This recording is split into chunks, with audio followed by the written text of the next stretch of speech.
हे दोस्तों, आज हम आपको एक ऐसे द्वीपीय देश के सफर पर ले जाने वाले हैं जिसे खूबसूरत समुद्री तटों और शानदार कोरल रीफ्स का घर कहा जाता है। इस देश में सनस्क्रीन ले जाना मना है। इस देश में एंट्री चाहिए तो लेनी होगी एक खास शपथ। ये वो देश है जिसके पास अपनी कोई आर्मी नहीं है। इस देश में पाई जाती है सुनहरी जेलीफिश। ये देश है वीमेन एम्पावरमेंट का प्रतीक। यहाँ घर की मुखिया है महिलाएं। इस देश में एक भी यूनिवर्सिटी नहीं है, लेकिन स्कूलिंग शिक्षा लेना कंपलसरी है। इस देश को नए और मोटे लोगों के देश के रूप में भी जाना जाता है, लेकिन क्यों?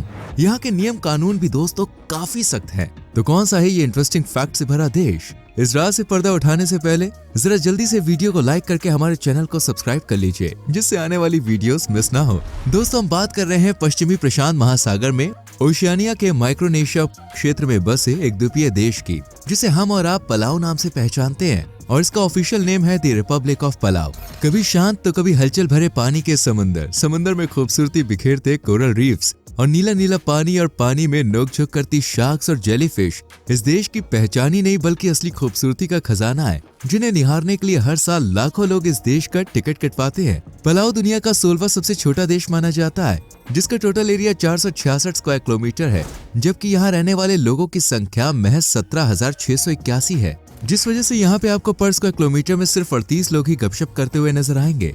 आबादी कम होने की वजह से ही इस देश में सुकून कदम कदम पर महसूस किया जा सकता है। ये छोटा सा देश भी विविधता में एकता वाला रूल फॉलो करता है, यानी यहाँ पर कई धर्म से जुड़े लोगों का बसेरा है, जिनमें सबसे ज्यादा आबादी रोमन कैथोलिक्स की है, जो पॉपुलेशन का 45% हिस्सा है। इसके बाद 34% में प्रोटेस्टेंट, 5% में मोडेकेंजियाई, 3% में इस्लाम और 1.5% में मॉर्मोनिज्म और बाकी धर्म से जुड़े लोग भी अपनी हिस्सेदारी रखते हैं और हंसी खुशी एक परिवार की तरह रहते हैं। इस छोटे से देश की राजधानी को भी दुनिया की सबसे छोटी राजधानियों में शुमार किया जाता है, जिसका नाम है एंजरोलमर्ड। इस कैपिटल सिटी में सिर्फ 271 लोग ही रहते हैं। पलाव को सिर्फ छोटे ही नहीं बल्कि नए देशों की लिस्ट में भी टॉप पर रखा जाता है, क्योंकि ये देश 1994 में अमेरिका से आजाद होकर एक नए देश के रूप में उभरा था। पलाव को 340 आइलैंड्स का साथ मिला हुआ है, जबकि कुछ चंदी आइलैंड्स लोगों का घर है, बाकी तो प्राकृतिक खूबसूरती और वीरानगी का अड्डा माने जाते हैं। पलाव में 2 मुख्य भाषाएं बोली और सुनी जाती हैं, जिनमें पहली है पलावन और दूसरी है इंग्लिश।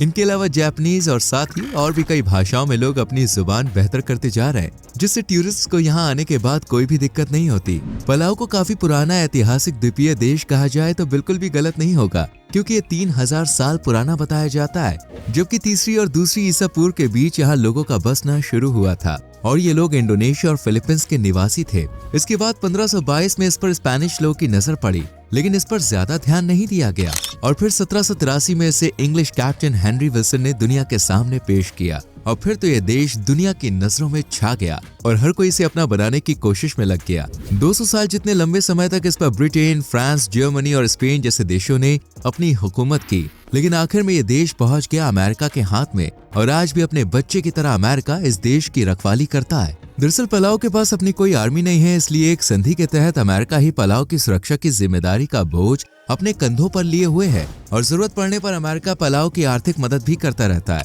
बाकी ये देश आज पूरी तरह से आजाद है। पलाव की अपनी सरकार है और सभी फैसले यहाँ सरकार लेती है।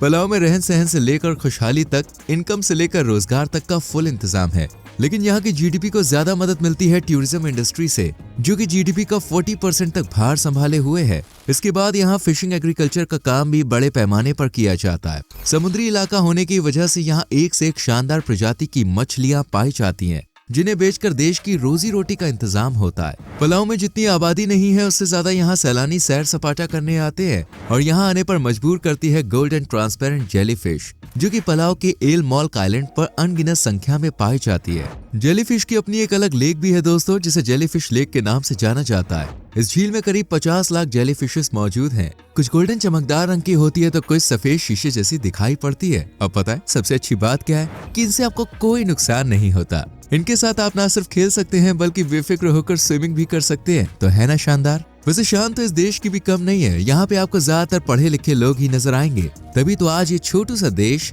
लिटरेसी रेट के मामले में काफी बड़ा यानी आगे माना जाता है। इस देश का लिटरेसी रेट 96% को भी पार कर चुका है। यहाँ की सरकार ने सभी बच्चों के लिए शुरुआती शिक्षा कंपलसरी रखी है। स्कूल में अच्छी शिक्षा दी जाती है, लेकिन जब बात कॉलेज की आती है तो चेहरे पर थोड़ी उदासी छा जाती है, क्योंकि इस शिक्षित देश के पास युवा को आगे बढ़ाने के लिए कोई यूनिवर्सिटी ही नहीं है। इसलिए लोगों को दूर दराज इलाकों में जाकर हायर एजुकेशन हासिल करनी पड़ती है। लेकिन बॉस, हेल्थ सिस्टम के मामले में पलाऊ को काफी बेहतर माना जाता है, जबकि यहाँ की सबसे शानदार और सबसे बड़ी सिटी होने का दर्जा दिया जाता है करोड़ सिटी को, जहाँ पूरे देश के करीब 70% आबादी निवास करती है। इसलिए 2006 तक इसी शहर को देश की राजधानी का ताज भी पहनाया गया था। लेकिन बदलते वक्त की मांग के साथ राजधानी का खिताब इनगरमुल्ट शहर को दे दिया गया। आपको जानकर हैरानी होगी कि इस देश की 22% आबादी ऐसी है जो अपने देश में न रहकर दूसरे देशों में रहना पसंद करती है, जिसकी एक बड़ी वजह रोजगार और एजुकेशन भी है। यहाँ खेती बाड़ी और मछली पालन का काम बड़े पैमाने पर किया जाता है,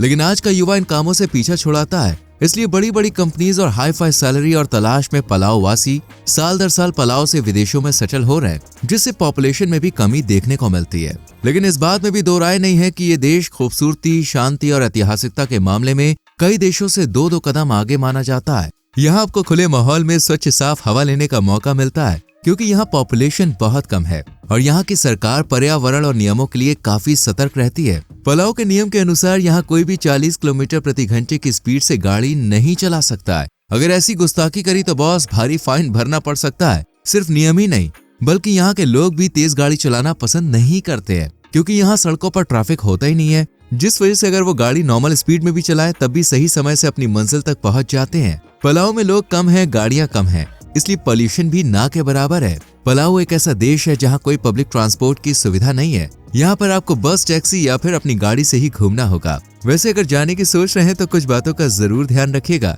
जैसे अपने सामान की लिस्ट से सनस्क्रीन को डिलीट कर दें, क्योंकि यहाँ सनस्क्रीन पूरी तरह से बैन है, क्योंकि इसमें जिन केमिकल्स का इस्तेमाल किया जाता है वो समुद्री जीवों के लिए काफी हानिकारक होते हैं। समुद्री जीवों की सुरक्षा के लिए ही सरकार ने इन क्रीम्स पर रोक लगा दी है। वैसे क्या आपको पता है कि जब भी कोई सैलानी इस देश में घूमने फिरने आता है तो उसे खास तरह के पेपर पर साइन करवाया जाता है और उसे एक शपथ दिलाई जाती है। दरअसल साल 2016 में पलाऊ सरकार ने एक नियम लागू किया था, जिसका नाम था इको प्लेस। इस नियम के तहत बाहर से आए सैलानियों को एक लेटर पर साइन कराया जाता है और फिर शपथ दिलाई जाती है कि वो इस देश में गंदगी नहीं फैलाएंगे और पर्यावरण का भी ध्यान रखेंगे। ऐसा यूनिक कानून और पर्यावरण के प्रति सतर्कता रखने वाला पलाऊ दुनिया का पहला देश था। पलाऊ आज भी पुरानी परंपराओं को संजोए हुए है। पुराने जमाने के लोग पारंपरिक पोशाक में रहते हैं और पुरुषों की तरह ही महिलाएं भी टॉपलेस रहती थीं। हालांकि आज भी रहन सहन, परंपरा, संस्कृति सब वही है, लेकिन पोशाक में थोड़ा फर्क देखने को मिलता है। पलाऊ के लोग जितने सिंपल सादा हैं, उतना ही यहाँ का नेशनल फ्लैग भी सादगी से भरा हुआ है।